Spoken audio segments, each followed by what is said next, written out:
नमस्कार, civil step के इस प्लेटफॉर्म पे मैं आप सभी लोगों का स्वागत करता हूं। आज के सेशन में हम मेंस आंसर राइटिंग पे चलेंगे। आज के सेशन में देखिए, हम कल्चर ऑफ इंडिया जो है ना हमारा एचपीएस मेंस में हमारे लिए बहुत इंपॉर्टेंट जो है ये पार्ट रहता है, कल्चर ऑफ इंडिया। उससे कुछ इंपॉर्टेंट सवाल जो है वो आपके सामने मैं डिस्कस करूंगा। देखिए, जो बच्चे आंसर राइटिंग कर रहे हैं उनके लिए ये क्लास बहुत हेल्पफुल रहने वाली है। आप लोगों को कुछ बारीक चीजें पता चलेंगी और कैसे हिस्ट्री में आंसर राइटिंग किया जाता है ये भी आपको एक आइडिया लग जाएगा। ठीक है, देखिए कल्चर के लिए और मॉडर्न हिस्ट्री के लिए थोड़ा सा आंसर राइटिंग की अप्रोच डिफरेंट रहती है। बहुत ज्यादा फर्क तो नहीं, लेकिन थोड़ा सा आंसर राइटिंग की अप्रोच डिफरेंट होती है, वो हम देख लेंगे। एक और बहुत बड़ा चेंज या अपडेट है कि पहले जहां पर एचपीएस एग्जाम में जो है वो एक पैटर्न था कि एक 4 मार्क्स का क्वेश्चन पूछा जाता था, एक 8 मार्कर और एक 20 मार्कर। ठीक है, 4, 8 और 20। 4 मार्कर जहां पर जिसके अंदर सिर्फ 60 वर्ड्स में आंसर करना था, 8 मार्कर में 120 वर्ड्स में आंसर करना था और 20 मार्कर में 400 वर्ड्स में आंसर करना था। अब की बार जो पैटर्न चेंज हुआ है कल ही, उसमें हमने जो है वो उसी के हिसाब से ये जो नई क्लास है आपके लिए, इसमें हमने नए पैटर्न को ही रखा है। तो इसमें जो सवाल रहेंगे, एक तो रहेगा आपका जो है 8 मार्कर, 8 मार्कर में 150 वर्ड्स रहेंगे, और जो दूसरा है 12 मार्कर, 12 मार्कर में 225 वर्ड्स रहेंगे। अगर मेरी माने तो ये जो कॉम्प्लेक्सिटी थी उन्होंने कम ही की है, ये डिफिकल्ट नहीं हुआ, ये बच्चों के लिए आसान ही है, कॉम्प्लेक्सिटी कम हुई है। देखो, पहली चीज कि अब दोनों जो क्वेश्चंस हैं 8 मार्कर और 12 मार्कर दोनों मिडिल लेंथ है। चाहे उन्होंने 8 मार्कर को कहा है मिडिल लेंथ क्वेश्चन और लॉन्ग क्वेश्चन कहा है 12 मार्कर को, लेकिन दोनों मिडिल लेंथ ही है, कोई भी ज्यादा बड़ा नहीं है, क्योंकि 12 मार्कर में भी 225 वर्ड ही तो लिखने। ठीक है, और ये ज्यादा आसान हो गया अब आपके लिए, अप्रोच करने के बहुत डिफरेंट तरीके नहीं रहे, एक ही तरीके से आप दोनों तरीके के क्वेश्चंस को सॉल्व कर सकते हैं। ठीक है, अब देखें, मैं फिर भी जो है हम देख लेंगे। अभी देखो, पहला क्वेश्चन देख लेते हैं 8 मार्कर में, जो मैं आज हम देखते हैं question, describe the key architectural features of temple build during the Vijayanagara empire. ठीक है, तो विजयनगर साम्राज्य के दौरान निर्मित मंदिरों की प्रमुख वास्तुशिल्प विशेषताओं का वर्णन करें। 8 अंक 150 शब्द। ठीक है, चलो तो देखते हैं। देखो, सबसे पहले एक चीज है, पहले जहां एक प्रॉब्लम थी ना 4 मार्कर्स में कि सर हम अपने आंसर को 3 हिस्सों में डिवाइड नहीं कर पा रहे, हम उसमें इंट्रोडक्शन, मेन बॉडी और कंक्लूजन तक तो हम पहुंच ही नहीं सकते, क्योंकि 4 मार्कर में सिर्फ 60 वर्ड्स है। अब वो प्रॉब्लम हो गई खत्म, एलिमिनेट। अब आप आराम से एक प्रॉपर इंट्रोडक्शन बना सकते हैं, देन एक मेन बॉडी और देन कंक्लूजन आराम से लिख सकते हैं।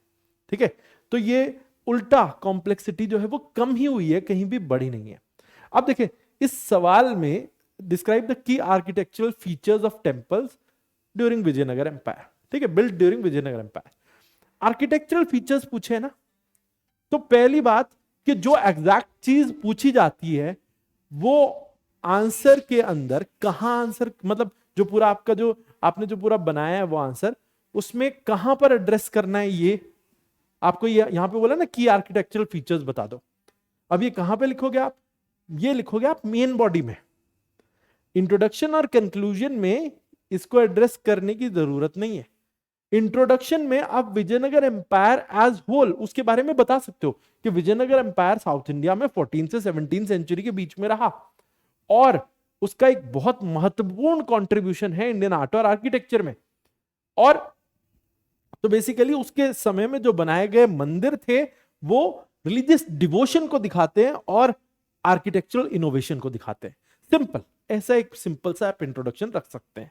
इसमें आप जो है वो विजयनगर एम्पायर कब था, विजयनगर एम्पायर ने मंदिर निर्माण में क्या योगदान दिया, वो बता दें बस इंट्रोडक्शन में, खत्म बात। अब चलते हैं जो उसने पूछा था कि आर्किटेक्चरल फीचर्स, मतलब कि वास्तुकला के जो प्रमुख बिंदु हैं वो बता दो आप। कि आर्किटेक्चरल फीचर्स, पहले तो इसको आप मेन बॉडी की हेडिंग बना सकते हो। ठीक है, फिर एक चीज जो है वो गोपुरम्स, यानी बड़े बड़े दरवाजे, गोपुरम। अब देखो, पहली चीज कि ग्रैंड एंट्रेंस टावर्स जो है वो गोपुरम कहलाते हैं, और हर मंदिर के बाहर ये बड़े बड़े गेटवे, ये विजयनगर के मंदिरों की पहचान है। इसमें फीचर्स क्या होते हैं कि मल्टी टीयर होते हैं और इसके ऊपर देवी देवताओं के जो मूर्तियां जो है वो ऊपर से जो है वो ये जितने भी जो आपको मिलेंगे ना गोपुरम या गेटवेज, उन पर क्या होगा, दीवारों पे स्कल्पचर होंगे या मूर्तियां होंगी, ठीक है। और माइथोलॉजिकल सीन्स भी वहां पर डिपिक्ट किए गए होते हैं उसके ऊपर, मतलब जो माइथोलॉजी से जुड़े हुए जो भी अलग अलग सीन्स हैं, कहानियों से जुड़े हुए, वो वहां पर चिन्हित किए गए होते हैं।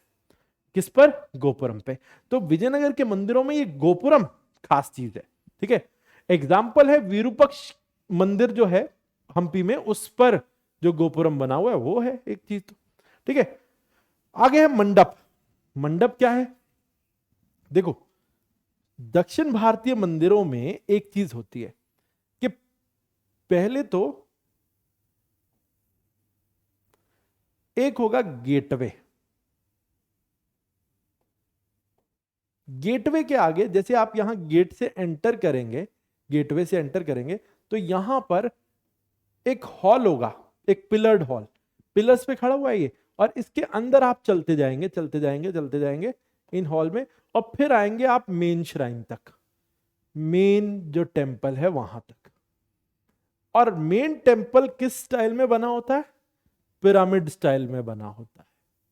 मेन टेम्पल पिरामिड स्टाइल में बना होता है। तो ये जो एंट्रेंस है, ये जो एंट्रेंस है, ये क्या है? गोपुरम है, ठीक है। उसके बाद ये जो आप देख रहे हो, ये पूरा का पूरा ये पिलर्ड हॉल, इसको कहते हैं मंडप, ठीक है। और फिर ये जो मेन बिल्डिंग है, ये विमान स्टाइल में बनी होती है। किस स्टाइल में बनी होती है? विमान स्टाइल में बनी होती है, ठीक है। या फिर पिरामिडिकल स्टाइल बोल सकते हैं, इसे पिरामिड के तरीके से बनी है। और इसके अंदर होता है मेन श्राइन या गर्भगृह। ये गर्भगृह कॉमन है, नॉर्थ इंडियन स्टाइल मंदिरों में भी होता है, साउथ इंडियन में भी, सब में हिंदुस्तान में एक होता ही है। लेकिन ये जो है ना द्रविडियन स्टाइल में, या खासतौर पे विजयनगर के जो मंदिर जो बाकी द्रविडियन स्टाइल से थोड़े अलग हैं, उनमें भी ये चीज तो होती ही है। लेकिन ये चीज होती है मंडप।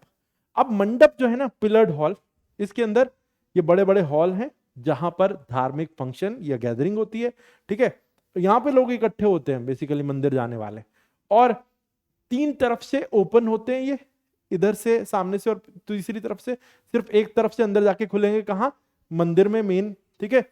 और कहते हैं एग्जाम्पल है विठल मंदिर कॉम्प्लेक्स का कल्याण मंडप, जो बहुत बड़ा है, वो किसका? मंडप का एग्जाम्पल है।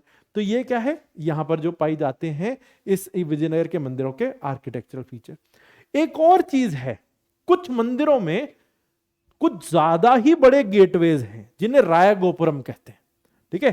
तो ध्यान रखना, कुछ मंदिर जो हैं जो विजयनगर के दौरान बने, जैसे कृष्णदेवराया और उनके बाद वाले कुछ जो सक्सेसर्स थे उन्होंने बनवाए, उनके गेटवेज बहुत ही ज्यादा बड़े हैं।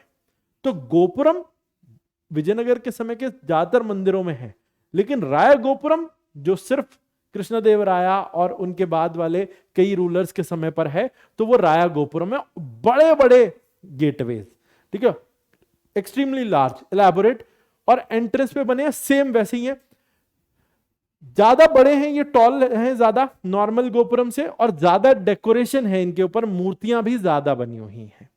ये विठल टेम्पल का जो गोपुरम है या राया गोपुरम है, वो उसका एग्जाम्पल है।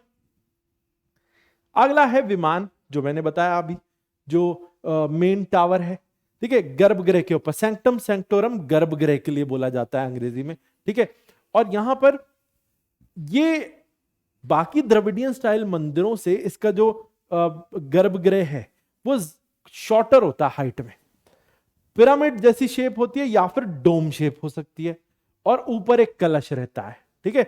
बस फर्क क्या है मेन द्रविडियन स्टाइल से विजयनगर मंदिरों में, विजयनगर के इन आर्किटेक्चर में, कि जो गोपुरम है उसमें या तो नॉर्मल द्रविडियन स्टाइल गोपुरम है, या फिर बहुत बड़ा कुछ कई कई जगहों पर राया गोपुरम है, ठीक है। उसके बाद मंडप कॉमन है वैसा ही, लेकिन विमान जो मेन जो मंदिर है, जो मैंने अभी आपको दिखाया, ये वाला जो स्ट्रक्चर है ना विमान पिरामिड शेप, ये उतना ऊंचा नहीं है जितना बाकी की द्रविडियन टेम्पल्स में, विजयनगर के मंदिरों में उतना ऊंचा नहीं है, शॉर्टर है मुकाबले अगर देखा जाए तो। इसका एग्जाम्पल है हजार राम टेम्पल ऑफ हम्पी, वो एक एग्जाम्पल है ऐसे विमान का जो ज्यादा ऊंचा नहीं है। विमान मतलब वो जो टावर है, मेन टावर, वो ज्यादा ऊंचा नहीं है, ठीक है। हाँ, कार्विंग्स और स्कल्पचर पूरे मंदिर में हर जगह आपको दीवारों पर, पिलर्स पर और सीलिंग्स पर कुछ पत्थरों को काट करके दीवारों पर मूर्तियां बनाई हुई दिखाई देंगी। इन पे हिंदू माइथोलॉजी के सीन्स, डेली लाइफ के, जानवरों के और फ्लोरल डिजाइन जो हैं वो दिखते हैं, ठीक है। ये सब पत्थरों को काट के बनाए गए होते हैं, मतलब दीवार पर जो है वो मंदिरों की दीवारों पर पत्थर को कट करके ऐसी शेप्स बनाई जाती है, ठीक है। तो हजार राम मंदिर की दीवारों पे जो है वो उसका एग्जाम्पल है, ठीक है।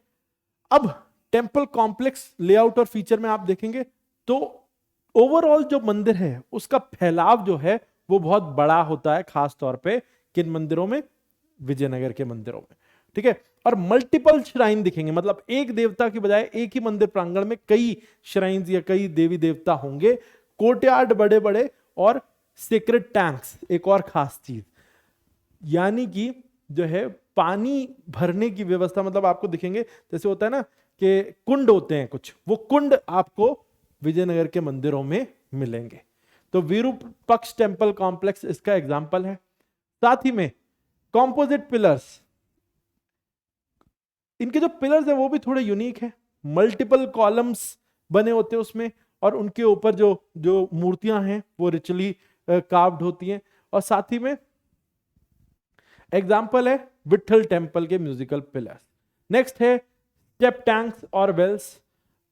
जैसा मैंने अभी आपको बताया, तो ऐसे कुंड हैं जिसमें जो है वो सीढ़ियां बनी हुई हैं और आप नीचे जा सकते हैं, पानी कम होगा तो आप ज्यादा नीचे तक जा सकते हैं। स्टेप टैंक्स और कुएं बने हुए हैं, तो ये आपको कहां मिलेंगे, ये भी विठल टेम्पल कॉम्प्लेक्स में मिलेंगे। तो ये सब थे, ये जो मैंने आपको बताया ये मेन फीचर्स हैं। अब आप देखो इसमें क्या है कि मेन बॉडी में आपने क्या किया, इसके फीचर्स बता दिए कि गोपुरम्स, मंडप, राय गोपुरम, विमान, इंट्रिकेट कार्विंग्स और टेम्पल का लेआउट, ये इसके अलग फीचर्स हैं। आर्किटेक्चर के बारे में हमने पूरा डिस्कस कर लिया। अब कंक्लूजन में सिंपल सम अप करके लिख दो कि विजयनगर एम्पायर जो मंदिर हैं वो अपनी आर्टिस्टिक और कल्चरल रिचुअल्स के लिए जाने जाते हैं। उसके ऊपर जो इंट्रिकेट कार्विंग्स की गई हैं, उसके जो ऊंचे गोपुरम है, मंडप इलेबोरेटेड जो बने हुए हैं, वो उनकी भक्ति, रिलीजियस डिवोशन को दिखाते हैं। और ये दिखाते हैं कि ये सिर्फ राजनीति का केंद्र या रॉयल पावर का केंद्र नहीं थे ये मंदिर, ये यहाँ पर सोशल एक तरीके से गैदरिंग भी होती थी, इसीलिए इतने बड़े बनाए जाते थे। और दक्षिण भारत के जितने भी मंदिर हैं उनमें जो विजयनगर के मंदिर हैं वो अपना एक अलग स्थान रखते हैं। तो हमने सिंपल क्या किया, हमने जब इंट्रोडक्शन स्टार्ट किया तो उसमें हमने विजयनगर के बारे में जो चीज उसने नहीं पूछी वो बता दी कि हमने कि विजयनगर एम्पायर कब था, विजयनगर एम्पायर किन चीजों के लिए जाना जाता है, विजयनगर एम्पायर के मंदिरों की बात हो रही है तो मंदिर क्या दिखाते हैं, रिलीजियस डिवोशन और इनोवेशन को दिखाते हैं। फिर उसके आर्किटेक्चर के बारे में पूछा गया तो हमने उसे डिवाइड करके उसके आर्किटेक्चरल फीचर्स बता दिए, सिंपल, ठीक है। और लास्ट में हमने उसको सम अप करके बता दिया कि उसमें खास चीजें क्या है। कुछ नहीं था इसमें, था क्या, कुछ भी डिफिकल्टी नहीं थी, आसान क्वेश्चन, 8 मार्क्स में आसान हो गया और डील करना, इसमें कोई डिफिकल्टी नहीं बची। अब देखो चलो आसान क्वेश्चन से थोड़ा सा आगे चलते हैं। Examine the contribution of Rashtrakuta period to Indian literature, highlight the key literary works and their significance and discuss the role of patronage and flourishing of literary activities during this period। अब ये 12 marks में ऐसा सवाल पूछा जाए और 225 words, तो अब हम यहां देखते हैं। देखो अब मैंने यहां आपको तरीका बताऊंगा कि क्या सिर्फ एक ही तरीके से इंट्रोडक्शन हो सकता है, नहीं, ऐसा नहीं है, एक से ज्यादा तरीकों से इंट्रोडक्शन किया जा सकता है। पहला जो अभी हमने पिछले क्वेश्चन में तरीका इस्तेमाल किया था कि जैसे जब पूछा तो विजयनगर एम्पायर के बारे में पूछा कुछ भी है, जैसे पिछले वाले में हमसे आर्किटेक्चर के बारे में पूछा था विजयनगर के मंदिरों के, या राष्ट्रकूटा पीरियड के लिटरेचर के बारे में पूछा है। लेकिन अब जिसके बारे में भी हम बताने जा रहे हैं ना अपने आंसर में, पहले उसके बारे में इंट्रोडक्शन तो कर दें कि भाई ये हैं कौन राष्ट्रकूटा। तो पहला तरीका हो सकता है कि आप राष्ट्रकूटा वंश का इंट्रोडक्शन दे दें और उनका हिस्टोरिकल बैकग्राउंड या हिस्टोरिकल कॉन्टेक्स्ट बता दें। तो ये इंट्रोडक्शन का एक तरीका हो सकता है।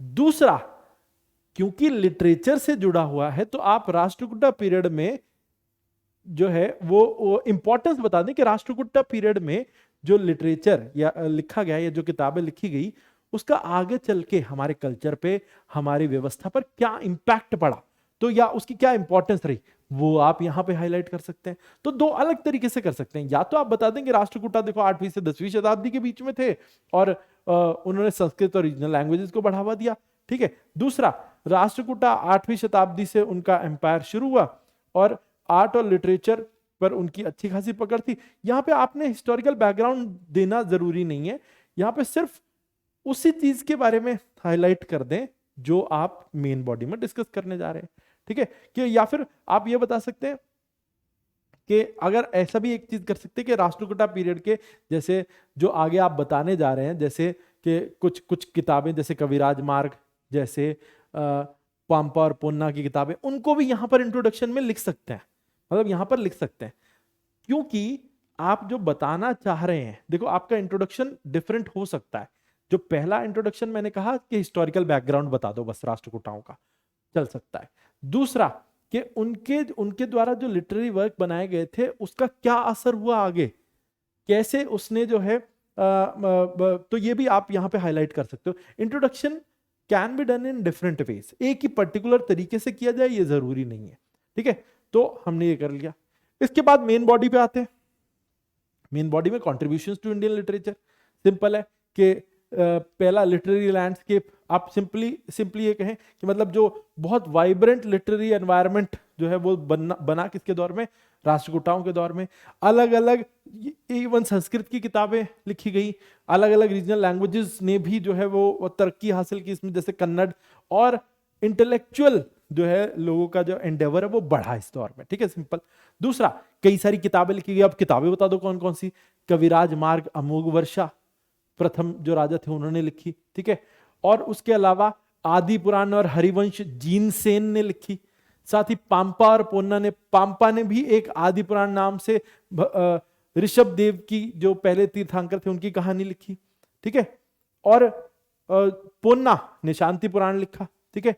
तो ये जो है ये आप यहां पे बता सकते हैं कि लिटरेरी वर्क्स कौन कौन कौन से थे, ठीक है। अब दूसरे पार्ट में ये तो आपने सिर्फ बता दिया, ठीक है। पहला आपने देखो अब इसको ना तोड़ो आप पहले तो। अब अगर आपने यहां देखा तो पहला contribution of Rashtrakuta period to Indian literature, फिर उसने बोला हाईलाइट द लिटरेरी वर्क्स, ठीक है। पहले कंट्रीब्यूशन क्या है कि लिटरेरी लैंडस्केप में उनका कंट्रीब्यूशन है कि लिटरेचर में बढ़ोतरी, तरक्की देखी गई इस दौर में, एक चीज एक पॉइंट के तौर पे बता दिया। फिर उन्होंने पूछा था लिटरेरी वर्क्स हाईलाइट कर दो, और हमने वो बता दिया कि ये लिटरेरी वर्क थे। अब आगे सिग्निफिकेंस क्या थी इनकी।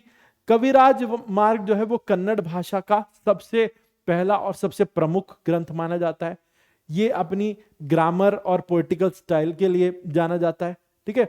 और इसके अंदर रिचनेस है जो कन्नड़ लैंग्वेज की, वो इसकी एक यूएसपी है, ये आपने लिख दिया। जैन धर्म को आगे बढ़ाने के लिए कई ग्रंथ लिखे गए, जैसे आप आदि पुराण और हरिवंश ले ले जीनसेन के, ठीक है। तो ये सब जो है ये दिखाते हैं कि क्या इंपॉर्टेंस थी इस समय पे लिखी गई किताबों की। तो एक ने कन्नड़ भाषा को कविराज मार्ग ने जो है बढ़ावा दिया, और जैन किताबें जो लिखी गई उससे जैन धर्म का प्रचार हुआ, सिंपल हो गया, ठीक है। अब आगे अगला हिस्सा, discuss the role of patronage, मतलब राजाओं ने जो फैलाने में मदद की उसका क्या प्रभाव था। अब सिंपल है, अब पेट्रनेज की बात कर लो तो रोल ऑफ पेट्रनेज यहां पे अलग से डिस्कस करो। तो इसमें सिंपल है कि राष्ट्रकूटा रूलर्स ने लिटरेचर और आर्ट्स को बढ़ावा दिया और एक तरीके से वाइब्रेंट लिटरेरी कल्चर डेवलप किया। पेट्रनेज में फर्क क्या पड़ा, इसने रिच और डाइवर्स लिटरेचर बनाने में मदद की। मतलब इन राजाओं ने सिर्फ एक ही तरीके के या एक ही लैंग्वेज के लिटरेचर को बनाने में योगदान नहीं दिया, उन्होंने सबको बढ़ावा दिया। संस्कृत और रीजनल लैंग्वेजेस सब जो हैं वो के जो लिटरेचर है या लिटरेरी वर्क्स प्रोड्यूस किए गए, और इन्होंने वो जरूरी जो उन लोगों को रिसर्च और फाइनेंस जो भी चाहिए था वो सब प्रोवाइड कराया, ठीक है। तो सिंपल है, आपने एक एक करके ये सब कुछ एड्रेस किया। लेकिन देखो बात ये है कि अब ये 20 मार्कर नहीं है, इसीलिए आपको अपनी मेन बॉडी में इतने सारे हिस्से तो हैं, क्वेश्चन बहुत बड़ा है। अब आप सबको एड्रेस करने जाओ, जैसे मान लो कंट्रीब्यूशंस के बारे में भी करो, फिर लिटरेरी वर्क्स को हाईलाइट भी करो, फिर पेट्रनेज का रोल भी डिस्कस करो, बहुत लंबा नहीं बना सकते आप आंसर, उसको कट शॉर्ट करना पड़ेगा अब आपको। ये यहां पर जिन लोगों ने 20 मार्कर की प्रैक्टिस कर ली है, अब उनको अपने आंसर को छोटा करना सीखना होगा। ठीक है, अब आखिरी हिस्से में फिर आप कंक्लूजन पे जाएं। कंक्लूजन में राष्ट्रकूटा पीरियड की क्या लेगेसी रही है इंडियन लिटरेरी हिस्ट्री पे, बस वो बताएं। ठीक है, बस वही सम अप करके कि कन्नड़ के इंपॉर्टेंट वर्क्स जो हैं और संस्कृत भाषा के प्रोड्यूस किए गए, जैसे अमोघवर्षा, जीनसेन, पाम्पा पोन्ना जैसे राइटर्स रहे इस समय पे, और उन्होंने बहुत सारी किताबें लिखी और भारतीय कल्चर पर एक बहुत बड़ा गहरा असर हुआ। ठीक है, तो सिंपल बस इस तरीके से आपको कंक्लूड करना है। ठीक है, तो मैंने जो बताया था इंट्रोडक्शन के एक से ज्यादा तरीके हो सकते हैं, मेन बॉडी में आपको हर चीज को अलग एड्रेस करना है, हेडिंग सब हेडिंग अलग बना के करोगे तो उसको पता लगेगा कि आपने सब चीजों को एड्रेस किया है क्लियरली। ठीक है, तो ये ध्यान रखना। ठीक है, और फिर कंक्लूजन। अब आते हैं गांधार स्कूल ऑफ आर्ट पर। अब ये जो तीसरा सवाल है, ये वैसे तो हमने इसको ओरिजिनली बनाया था 4 मार्कर, लेकिन फिर हमने इसको मॉडिफाई किया कि अगर मान ले ऐसा सवाल 8 मार्कर में पूछा जाए तो फिर कैसा हो। ऑब्वियसली यहां पर भी ऐसा सवाल पूछा जा सकता है आपसे, और इसको कैसे हैंडल करना है, सिंपल है। देखो, गांधार स्कूल और अमरावती स्कूल दोनों पोस्ट मॉडर्न पीरियड में उभरे, ये तो हमें पता है। इंट्रोडक्शन में हमें पीरियड तो जरूर बताना है ना, हिस्टोरिकल बैकग्राउंड या फिर वो फेज जिसकी हम बात कर रहे हैं। ठीक है, दोनों स्टाइल और अप्रोच में डिफरेंट थे। ठीक है, दोनों में डिफरेंट टेक्निक्स यूज की गई। जहां गांधारा आर्ट कुशना पैटर्नेज में उभरा, वहीं अमरावती आर्ट सतवानाओं की पैटर्नेज में उभरा। ठीक है, बस आपने ये क्लियरली बताना है। साथ ही में अब आ जाते हैं मेन बॉडी पर। मेन बॉडी में यहां पर मैंने आपके लिए बहुत शॉर्ट करके जो है इसको बताया, आप इसको थोड़ा सा और ज्यादा ओपन कर सकते हैं, इसको और ज्यादा, मतलब यही चीजें हैं, पॉइंट यही रहेंगे, आप इनको थोड़ा सा एलैबोरेट कर सकते हैं। जैसे गांधार स्कूल, उसमें ग्रीक और रोमन इन्फ्लुएंस दिखाई देता था। ठीक है, मटेरियल यूज ग्रे या ब्लूइश ग्रे सैंडस्टोन या ग्रे या ब्लूइश ग्रे स्कीज्ड। देखो एक चीज बता दो, सैंडस्टोन होता है जो, और स्कीज्ड में फर्क क्या है आपको पता है? एक मेटामॉर्फिक रॉक होता है और एक सेडिमेंट्री। सैंडस्टोन सेडिमेंट्री रॉक होता है और स्कीज्ड मेटामॉर्फिक। लेकिन पत्थर ग्रे कलर का या ब्लू ग्रे ही इस्तेमाल करते थे वो, ये पक्का था। सैंडस्टोन और स्कीज दोनों इस्तेमाल किए गए गांधार में। ठीक है, फीचर्स जो गांधार स्कूल के जो स्कल्पचर्स में दिखते थे, रियलिस्टिक ह्यूमन फिगर्स दिखती थी। कपड़े जो पहने थे, खासतौर पे जो कपड़े पहने थे वो बड़ा डिटेलिंग दिखती थी उसकी। जो ग्रीक स्टाइल में जो कपड़े पहनते थे ना, बड़ी डिटेलिंग, लूजली उन्होंने कपड़े पहने होते थे और उसमें फोल्ड बड़े क्लियरली दिखते थे। ठीक है, और हेलेनिस्टिक आर्टिस्टिक टेक्निक यूज की गई गांधार स्कूल में। फोकस मेनली बुद्धा की को ह्यूमन फॉर्म में दिखाया गया है, ग्रीको रोमन फीचर्स के साथ, मतलब बाल घुंघराले, ये भी आप लिख सकते हो इसमें एडिशनल। ठीक है, ये मैंने आपको सिर्फ एक आइडिया दिया है, इसको मैंने पूरा एलैबोरेट नहीं किया, ये आपको खुद करना है। ठीक है, तो इसमें ग्रीको रोमन फीचर्स जैसे बियर्ड और मुस्टैश, आईज वाइड ओपन, आंखें ज्यादा, सॉरी आंखें कम खुली हुई लेकिन आई वॉल्स बाहर झांकती हुई। ठीक है, और साथ ही में बाल घुंघराले, ईयर लोब्स एलोंगेटेड, नीचे की तरफ लटके हुए। ठीक है, तो ये सब जो है आप लिखेंगे गांधारा स्कूल में। अमरावती स्कूल ऑब्वियसली इसके अंदर बाहरी इन्फ्लुएंस नहीं था, इंडिजीनियस इंडियन ट्रेडिशन था इसमें। साथ ही में मटेरियल जो यूज किया गया वो व्हाइट मार्बल यूज किया गया। इस पर अब देखो इलैबोरेट कार्विंग, इंट्रिकेट डिटेल दिखते हैं। जो फोकस है ना ज्यादातर मूर्तियों में, वो मूवमेंट और मोशन पे है, क्योंकि ज्यादातर मूर्तियां एनिमेटेड मोड में है। कोई बेंट है, कोई कुछ करते हुए एक्शन मोड में दिख रहे हैं, और ज्यादातर मूर्तियां सिंगल ह्यूमन फिगर नहीं है। ये एक नैरेटिव आर्ट है बेसिकली। फोकस देखें तो नैरेटिव पैनल्स हैं जिसमें पूरी कहानी डिपिक्ट करने की कोशिश की है, मेनली बुद्धा के जीवन की कहानियां और जातक कथाएं उसमें जो है डिपिक्ट की जाती हैं, जिसमें एक से ज्यादा कैरेक्टर्स एक ही पोर्ट्रेट के अंदर या एक ही स्कल्पचर के अंदर उन्होंने दिखाए हैं। ठीक है, और ये जो डिफरेंसेस हैं इसी को आप सम अप करके लिखेंगे कि वो दिखाते हैं कि कैसे डाइवर्स कल्चरल इंटरेक्शन और आर्टिस्टिक एक्सप्रेशन देखने को मिला हमें एंशिएंट इंडिया में पोस्ट मॉडर्न पीरियड में खास तौर पे। ठीक है जी, तो ये था आज का हमारा सेशन कल्चर ऑफ इंडिया। मैंने यहां आपके साथ 3 सवाल डिस्कस किए। अगले सेशन में हम फिर से 3 सवाल डिस्कस करेंगे। वैसे तो 2 करने हैं, लेकिन हम तीसरा एक और एडिशनल क्वेश्चन भी जो है वो आपके साथ डिस्कस करेंगे। तब तक आपके लिए टारगेट क्वेश्चन है, ये देख लीजिए। Discuss the cause and consequences of major peasant rebellions in India during the colonial period. How did these rebellions shape the trajectory of agrarian movements and national sentiments in India. ये 8 marker है 150 words में। और दूसरा, examine the impact of revolt of 1857 on the subsequent policies and administrative reforms of British government in India that paved the way for the eventual Indian independence movement। ठीक है, तो 12 marks 225 words. उसके बाद फिर additional question है, इसमें बाल शास्त्री जाम्भेकर जो उनका इंडियन सोसाइटी पे में क्या कॉन्ट्रीब्यूशंस थे, particularly in field of journalism, education और सोशल रिफॉर्म, वो आपको देना है। तो बेसिकली हम, क्योंकि पहले 4 मार्कर्स में दिखता क्या था कि जितने भी पर्सनालिटी बेस्ड क्वेश्चन थे ज्यादातर 4 मार्कर में आते थे, लेकिन अब वो 8 मार्कर में दिखेंगे। तो इसीलिए मैंने ये क्वेश्चन भी जो है यहां रखा है। लेकिन अब ये उतना छोटा नहीं रहने वाला, इसमें आपको एक जो है वो अच्छा खासा आंसर जो है वो बनाना पड़ेगा। 4 मार्कर में तो सिर्फ आप जो है वो मेन पॉइंट्स हाईलाइट कर देते थे, उसी से चल जाता था, लेकिन अब ऐसा नहीं होगा। ठीक है, तो अब एक चीज है, 4 मार्कर जो बहुत छोटा लिखना था गॉट एलिमिनेटेड, 20 मार्कर जो बहुत बड़ा लिखना था गॉट एलिमिनेटेड। अब दोनों मिड साइज के, लेकिन यहां आपकी जो बेसिकली कंपटीशन भी तो बढ़ता है ना, कंपटीशन बढ़ जाता है, डिटेलिंग ज्यादा जो है और टू द पॉइंट आंसर आपको लिखना बहुत जरूरी हो जाएगा। आपका आंसर को जो डिवाइड किया होगा आपने जिस तरीके से, वो बहुत इंपॉर्टेंस रखेगा। ठीक है, और उसमें वोकैब जो आपने यूज किया होगा, कोई ऐसी चीज नहीं हो कि आप ब्लफ करने की कोशिश कर रहे हो, ऐसी नहीं करनी। बहुत बिल्कुल छोटा हो गया आंसर आपका, और उसी के अंदर जो है वो आपको अपनी सारी कैपेबिलिटीज पुट इन करनी है। तो बेसिकली अब चैलेंज भी बढ़े, लेकिन कुछ चीजें आसान भी हुई हैं। ठीक है, तो चलिए, तो फिर मिलते हैं आपसे अगले सेशन में। तब तक के लिए फिर मिलेंगे आपसे। जय भारत, जय हिंद। हाँ, एक चीज और कि अपने आंसर्स आप यहां सबमिट कर सकते हैं। ये जो मैंने आपको टारगेट क्वेश्चंस दिए वो आप यहां पर सबमिट कर सकते हैं मुझे, ये देख लीजिए। ठीक है।